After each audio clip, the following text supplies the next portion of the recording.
Hi, Sparkles. Welcome back to Intuitive Wisdom. In episode 203, I had the joy of joining Estee and Izzy on the Key to Connection podcast. We explored the magic of creating a home that truly supports your energy and well-being. Together, we dive into my intuitive process for helping people reset their homes and share practical, actionable tips. Say that 3 times fast. You can start using immediately. We also tackle questions about living more nomadically, how to make furnished or temporary spaces feel like home, and how intentional home energy can support connection, creativity, and calm. If you've ever wondered how your environment affects your energy or how to make a space feel authentically yours, this episode is full of insight and guidance. Here we go. All right. Hi, key holders. Welcome back to the podcast. Today, we are so excited to be here with Margaret Solorio. She is an intuitive guide, energy mentor, and creator of the Home Frequency Reset, a transformative service that helps clients clear energetic clutter and realign their spaces to support personal growth and inner peace. Her mission is simple: help people feel energetically at home in their space and in themselves. So welcome, Margaret. So glad to have you here. Thank you. Thank you for the opportunity. I'm excited to be here. Of course. Um, can you tell our followers a little bit about yourself and what are your offerings? Well, yeah.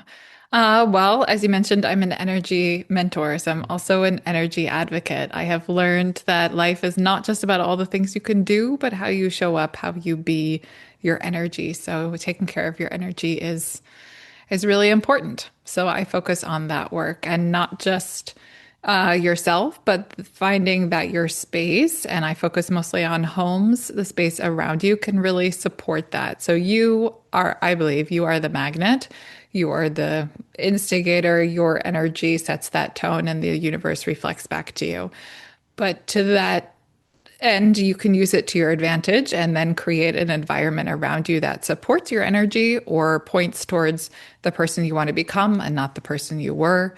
And that can really help lift everything and move everything along. And I love those transformations. I love seeing that breath of fresh air, both in myself and the people I help. So you mentioned I do something called a home frequency reset. So it's not physically decluttering, but going through energetically decluttering. So most of my sessions actually happen remote. So I don't actually see the space. I receive from my clients an intention for the space, any background or history that they might think is relevant, and then a quick sketch. So if it's a house, then like the floor plans and the layout of the yard. And from there, if anyone's had a Reiki session physically for themselves, I'm a certified angel Reiki master. I do something similar, but through the space and go through the different rooms almost like you would the major chakras or energy points on your body, clearing, listening. I studied angel Reiki, so I work with the archangels. They give me messages as I channel the energy and clear the space. So I usually get some sort of message like, oh, okay, this room is good, high vibe, everything's been cleared, and I move on.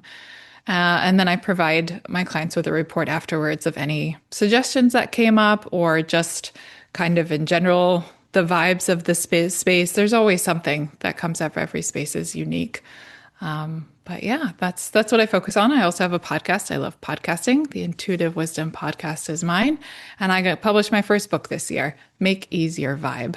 So those are my 3 things. Congratulations. That's incredible.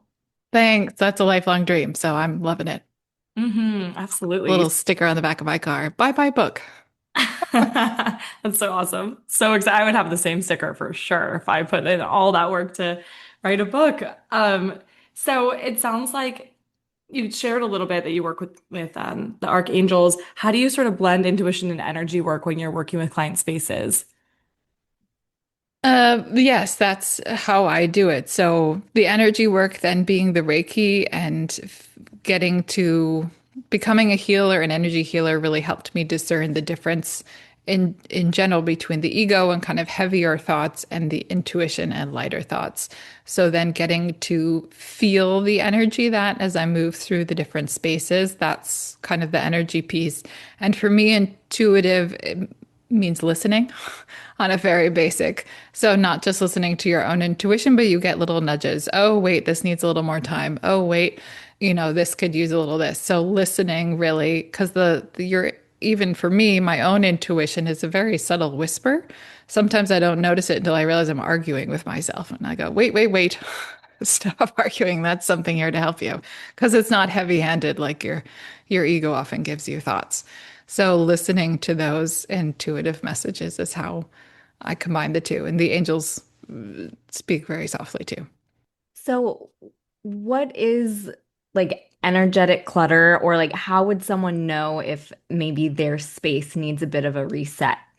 Emotions are energy in motion. So it really comes down to paying attention, observing how you feel. And there's a lot of things. Sometimes it's easier to get into the mindset of hosting. And if you were to have a guest come over, because you usually very quickly identify those spots in your home where you want to either clean up a little bit or freshen something, freshen the air and spritz something, or do something that so when they walk in, they have this clean, bright, clear, safe, comfortable feeling. Well, we definitely want to do that for ourselves, but I think for ourselves, it's very easy to tolerate less or a lot less. So it's paying attention to how you feel. If there's something you always trip over, but you don't really fix the situation, then that's something that's energetically pulling you down that might keep you stuck. Maybe there's some piece of furniture or some item that you inherited and that you feel really badly giving away, but actually it's kind of tied to a bad memory energetically, and you're not really doing anything with it.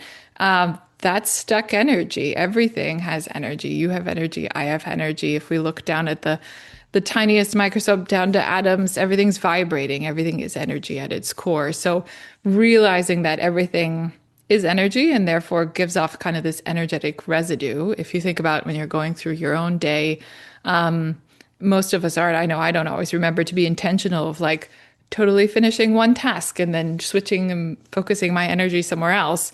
And then at the end of the day, we feel a little split because we left a little energy here and a little there and a little there. Everything itself, conversations, different experiences, things, they have this little energetic residue and they kind of collect like dust in our house. So clearing out those is what I do, but I think on a personal level, noticing things that bother you. I always like the example, it's little, but for me in the beginning, it was our bowls in our kitchen, like soup cereal bowls. Most of them were a little chipped. And the way I grew up, it's not appropriate to get rid of something until it's really not usable. So I'd hold on to it and then I'd be embarrassed and I'd feel bad and I'd give everybody else in the family the ones that weren't chipped and give them to my chipped ones to myself and I feel even worse. And then at some point I woke up and I was like, well, wait a second. I'm a grown up now. I can make that decision. So I put those bowls away, went to the store and picked up a few more, which didn't cost but what, $20, $30. And now every time, and it's been years now, I go get a bowl. I'm like, look at me. I have a nice bowl, and it's just raising that vibration, raising that general tone, the mood, the vibe that then lifts everything else too. Oh yeah, I'm sure working with people in their homes, you do come across some of those like beliefs that people have from the way they were raised or the way that they handle objects or keep on like hold on to things. So that's just such an interesting thought that you can just kind of like wake up and decide to change some of those thoughts once you have awareness of them. And Yes. And a lot of this work, what I really appreciate is it's not like there's no shame, there's no blame, there's no big overhaul needed. It's really about finding little, like you were saying before, setting a timer, doing a 5 minute cleanup or tidy up. It's about finding those little actions that you can take that have big impact, that give you a lot of return for your time investment or small money investment, that really raise the vibration. And that's what I love when the angels go through. And like I said, most of the time I don't physically get to see the space, there are still little suggestions like, oh, this space could use more light, or oh, this space could, deals with a lot of through energy. It could use a salt crystal to help absorb that. Oh, like it's always just a little this. You don't have to, but if you wanted to, this could be helpful, kind of thing. And I really appreciate that because you don't have to do anything, right? You are that magnet, but finding little ways to support yourself seems manageable and doable and exciting and like opens that door to possibility and opportunity and I really appreciate that.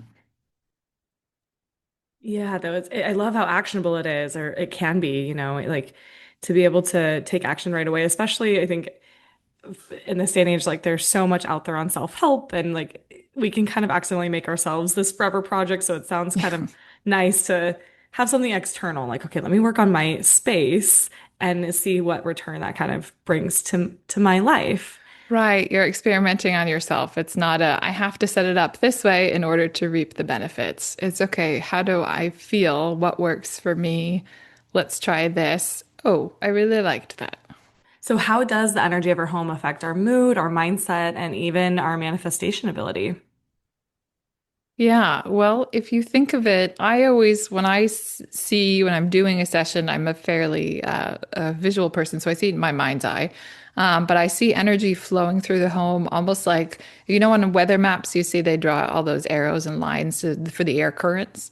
That's what it looks like. So for me, so if you think of the energy moving through your home like air would, it gets, if there are more obstacles, if there's more clutter, there's more places for it to get stuck. The residue that kind of builds up naturally over time almost feels like a cloud. Like if you think about if you enter a room where somebody just had an argument, it's really obvious. Nobody says anything. There's no big sign up. There's no actual physical cloud in the room, but you feel it.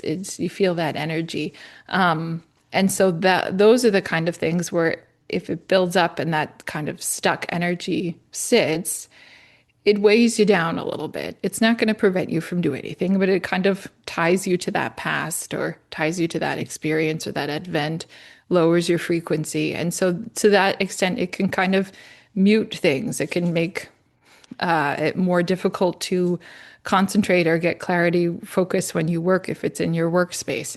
It can make conversations with others more difficult in this space. It just kind of muddies everything and dampers it. So clearing it out, almost like that feeling when you let fresh air go through this space and it's not heavy air is what I want to say, but that's not really helpful. But that stagnant, it brings you that refresh and it brings back the clarity. Some people enjoy better sleep. I've experienced better conversations and relationships. So it gets things flowing and brings that lightness.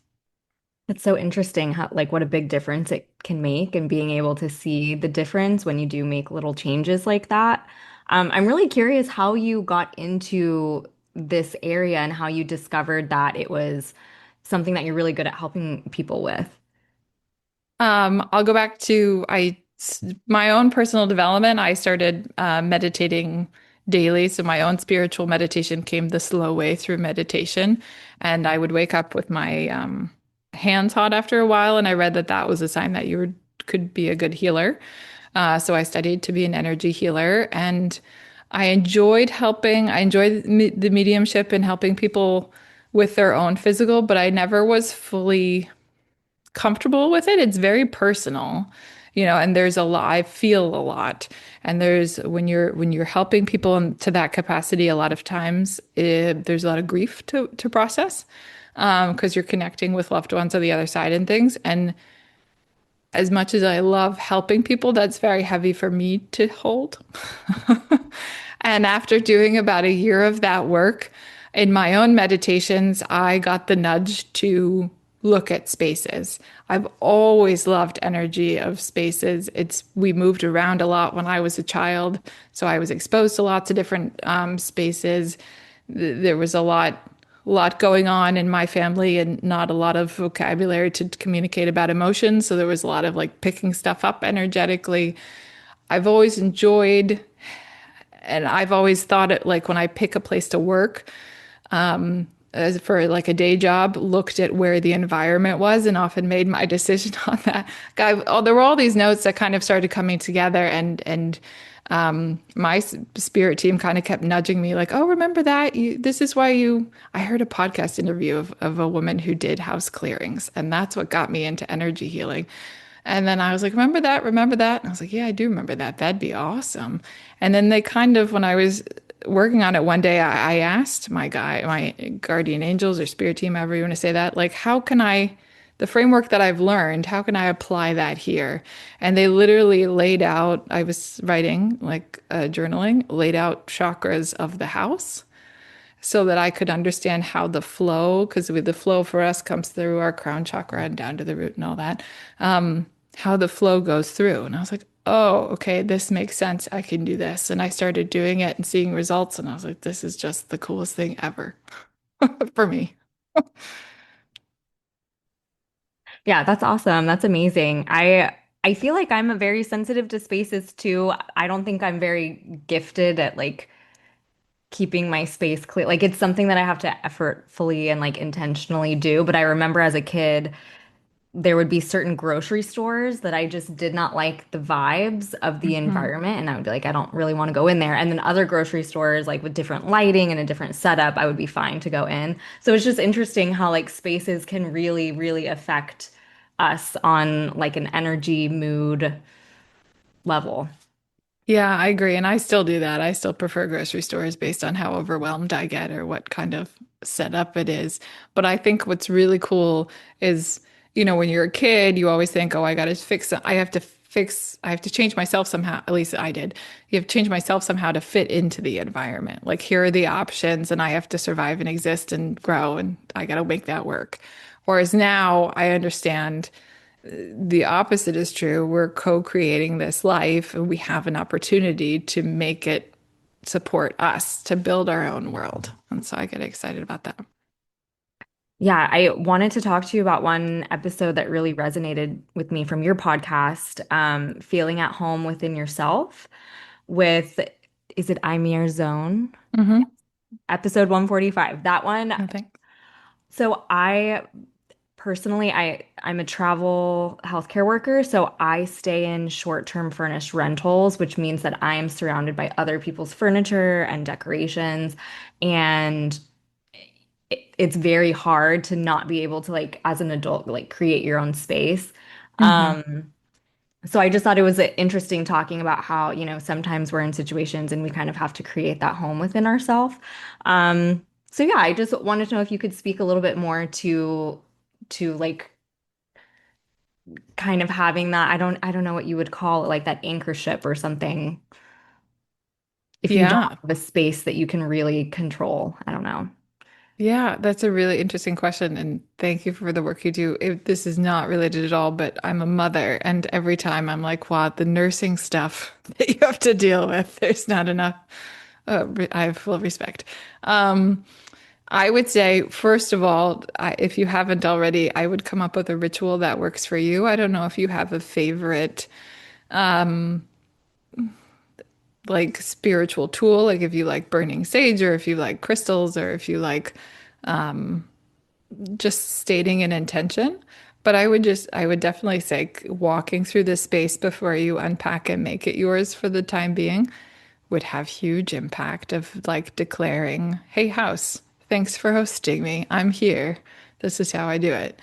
But otherwise coming home to yourself and being really grounded is definitely very powerful. I think mindset, first of all, is knowing that having faith that everything is happening for your benefit, for your greater and highest good, and that you are here for the journey and not the outcome. Your success is not because you own your own house around you. Like all those little markers that we're taught from society are really the experience of life that is life.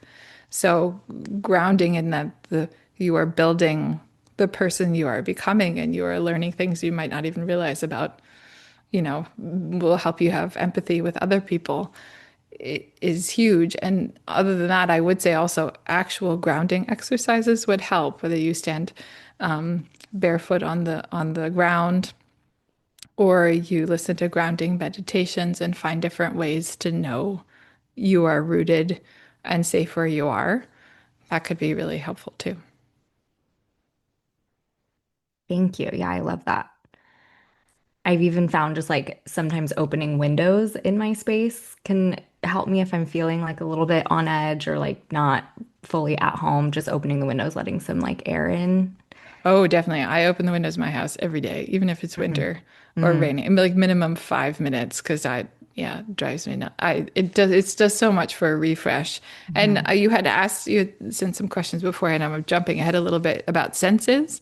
So, like, what your favorite sense is. I find like paying attention to what language you use. I'm a visual person. So I say, oh, I see that, or I see what you mean. So I use the word see a lot. And that's kind of a clue to me intaking information well visually. But if you were an auditory person, if you had like audio track of bird sounds you really like, and that could make you feel welcomed, or a scent that you could take everywhere with you, that was like, oh no, this is what my home smells like, no matter what it looks like. Yeah, I heard that suggestion on one of your episodes about the bird sounds, and I put it on my list, like a to-do list that I want to remember to do that because it just sounds so nice to have I love it. fish It's so sounds. much fun. We have one of those Amazon robots. So, Alexa put on California bird sounds and it just starts playing a little in the background. And just to watch my family like calm down, it cracks me up every time. Yeah, it's helpful. Yeah, it's like a little secret weapon. And also, I mean, I think I started actually doing that during COVID when you weren't really supposed to go out and you were so starved for nature. But even in the winter, I'll end up putting on like YouTube backgrounds on the TV. So there's somehow some connection and input of nature. Yeah, I remember that during COVID. I remember there was a study about like even just looking at pictures of nature makes you get some of the benefits of Yeah, being out in nature. feel more Yeah. soothed. But yeah, when I was kind of thinking about that question about like how do you know what your favorite sense is, Esty and I have talked on the podcast before about just like being somatically aware, being somatically present. And I mean, it takes some learning to learn how to know how to respond to your senses. Like you mentioned, like you have that one box that's just in your space and you keep tripping over it. And it's like you can kind of ignore your own senses for so long. Like, how can you Mhm. kind of support people in being a little bit more embodied to experience what's actually maybe bothering them in their space?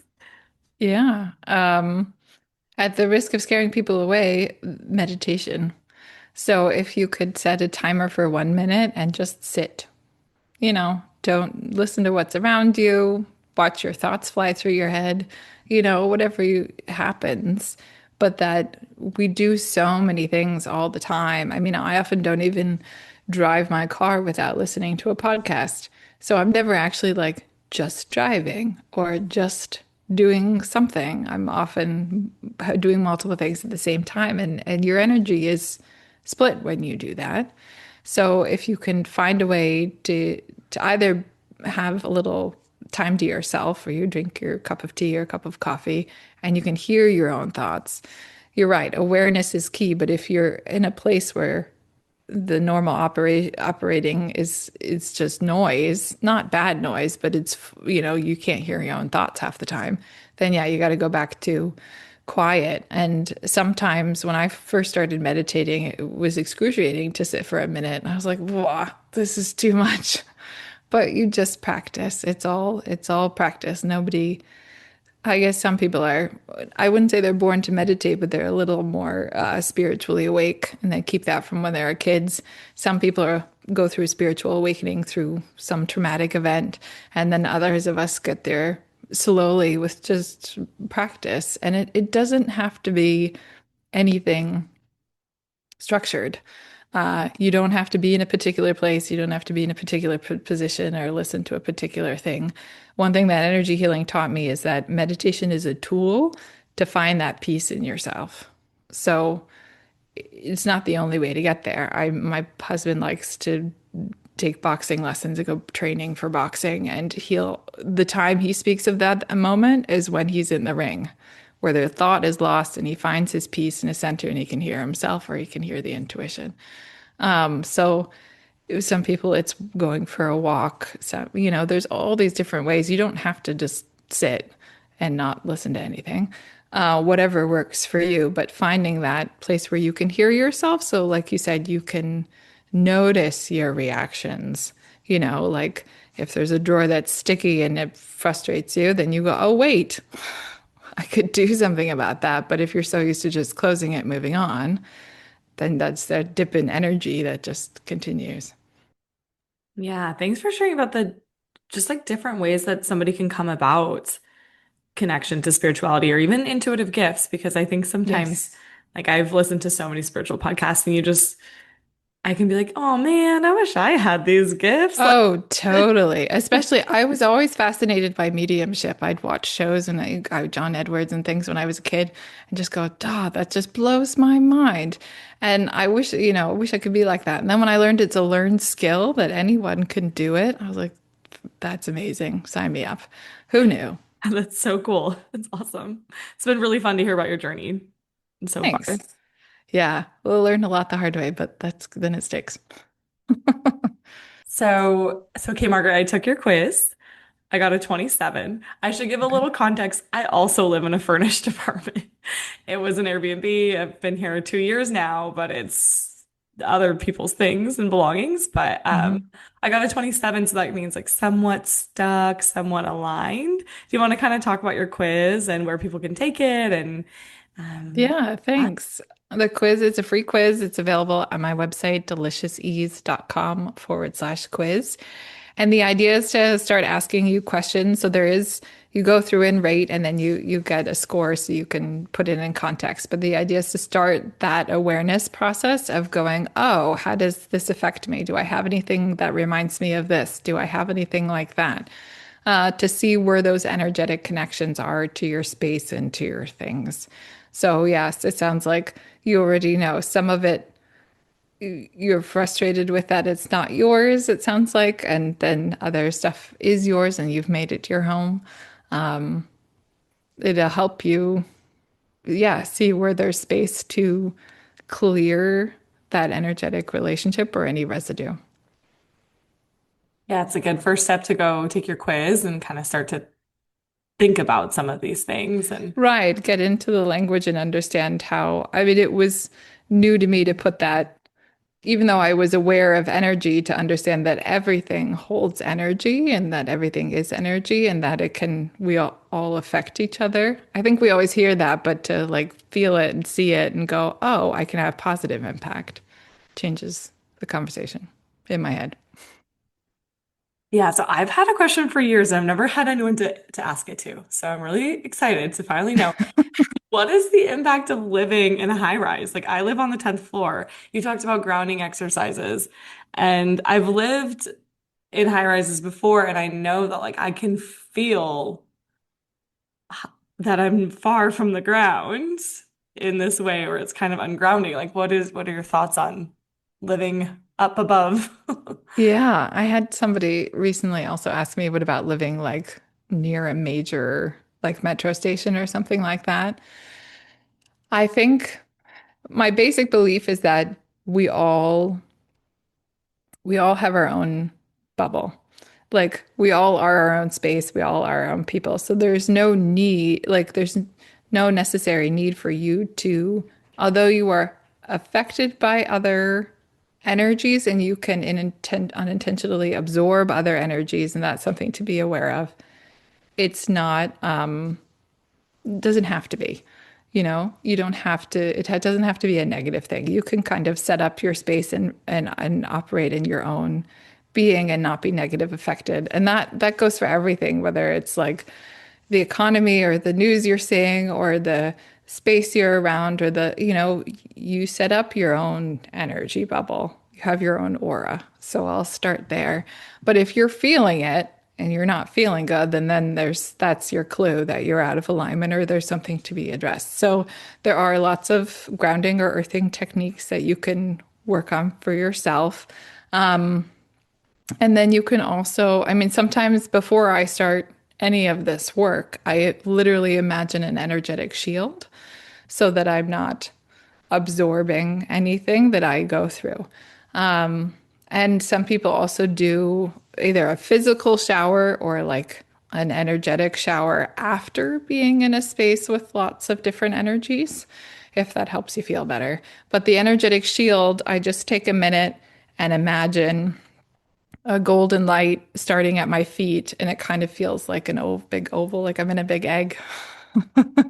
And taking the time to build it in your mind's eye all the way up and around you, whether that takes 30 seconds or 5 minutes. And I've done it like in the bathroom because that's sometimes the time I have by myself. I'm like, okay, wait, this would help me.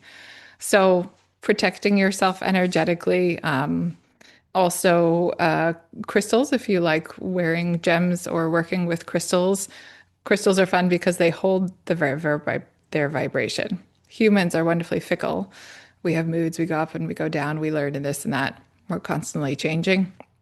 But crystals hold. So if you're drawn to a certain crystal and you can either wear it and can help you, or you can set it up in your space, they really help hold that vibration. Cool. Thank you so much. Yeah. That was such an interesting question, Izzy. Yeah. Well, on a similar note related to like different spaces, um, and like for me, I move around a lot. So I have found that I hate moving because it's a lot of work, but I also love the opportunity to like go through and kind of clear things out. So making space for like a transition, and even if someone isn't moving, but maybe there's like a transition in their life, is there like a practice that you can do to kind of like make your space like aligned with new things coming in or like new opportunities? Yeah. Anytime we make space, so we let go of the old, like physically make space that allows for opportunity, space for new opportunities to come and fill that. I would say the most powerful thing is actually intention. So just taking the time, and if you're more comfortable writing, you can journal out and do it. If you're comfortable speaking out loud, you can do that. If you're not, you can just say it to yourself in your mind.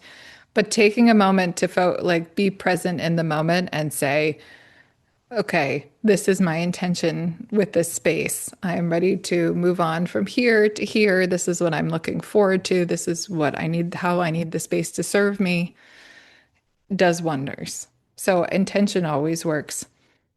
For me, I always start there. And then I would say it's what having a ritual is helpful. Just like I have kids, so when we're teaching our kids to learn to sleep, we usually have a ritual. Like we bathe them and we read them a story and put them in pajamas and these things that tell your brain, oh, okay, I'm transitioning into this. It's super helpful for all of us. So, I mean, I do it for myself too. But you have establishing some sort of ritual so that all your mind, body, and spirit comes together for that transition, and you're not kind of left with your mind here and your, spirit there and your physical stuff over there, I think would be really, really helpful. So whether that is, so then that's unique to what works for you. If you like crystals or if you like music, maybe have a big dance party at the end and say, okay, that's my way of clearing the old energy and welcoming the new and raising my vibration, or christening the new space with a dance party, like find one thing and then have that be the repeat of the goodbye and the hello and finding that rhythm. But then otherwise, yeah, you must be very efficient in the things you own. You know what you need. Yeah, I've learned over time, but I love that idea of having two things to kind of connect both, because something I have a hard time with is like almost like a drop off or like a just a cold turkey change if I'm like going to a new location and starting a job. So being able to have something that like connects them together sounds very meaningful and helpful and very Yeah. grounding as well. So thank And you. you're smart. We have energetic connections to all these things. So a cold change is not reflective of what's actually happening. There are energetic cord cutting meditations if you're interested in that, that you can visually cut that energetic cord between you and the space or you and whatever it is that is holding on in your memory and kind of won't let go. But again, intention, acknowledging it, thanking, saying how you want to use the space or how you did use the space if you're saying goodbye, that can do a lot.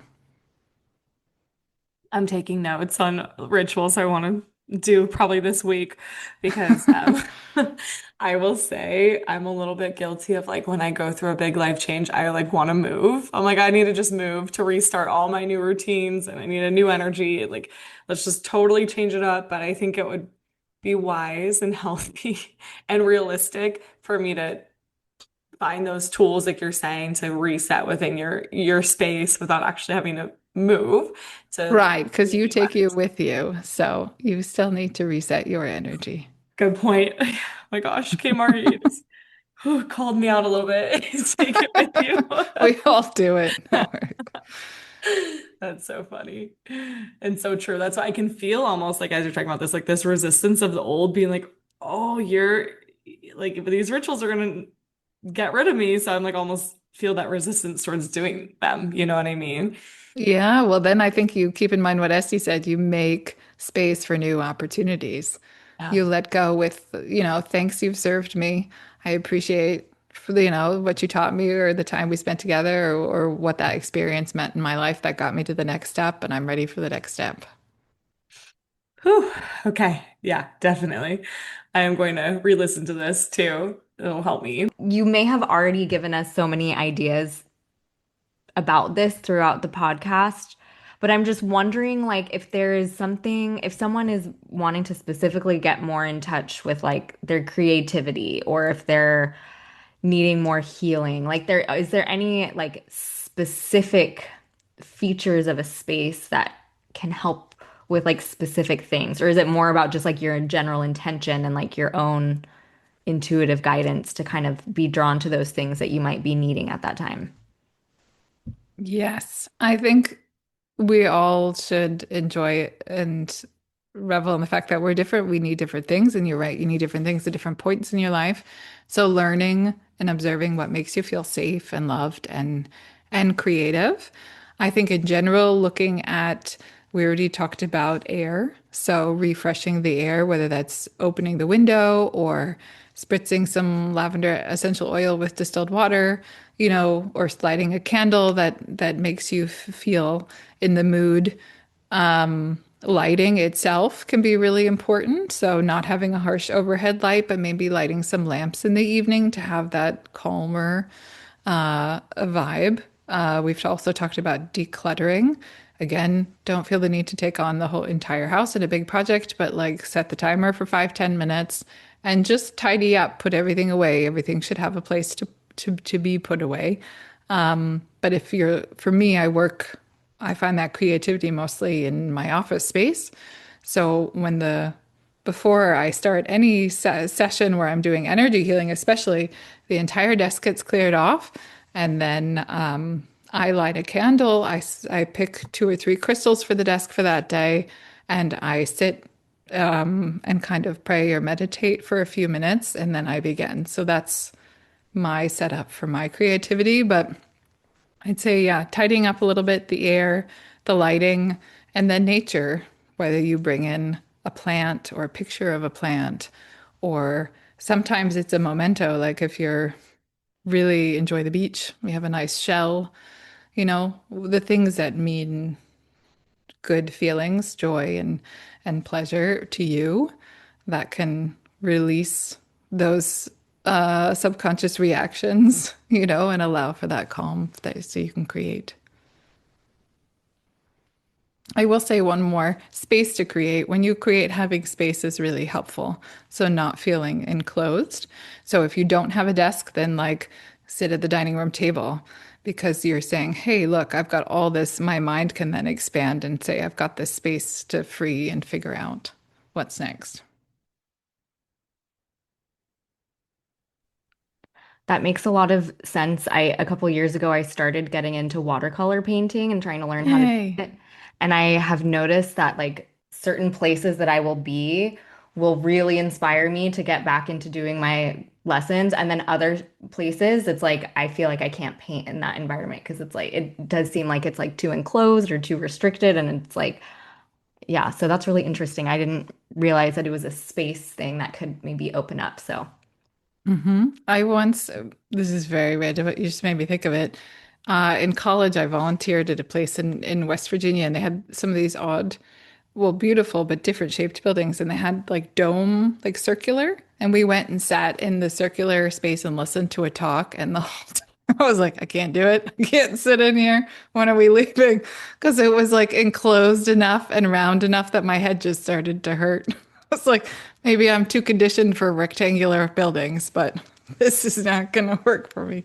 So it does affect you and allow your mind to expand. Yeah, it definitely does. That would make me a little like motion sick, I feel like. It did. It was funny. So this has been such an interesting, fun conversation. I feel like I've learned so much and I feel inspired. And I'm really, Yay. really curious. We ask all of our guests, what is your key to connection? My key to connection is practice. So giving yourself grace to know that it just takes practice. You gain confidence with practice, you gain insight with practice. We're human. We get to do things over and over and over and over and over and over again. So not feeling badly about that and trying again. And if it doesn't work out, try again. Or if you're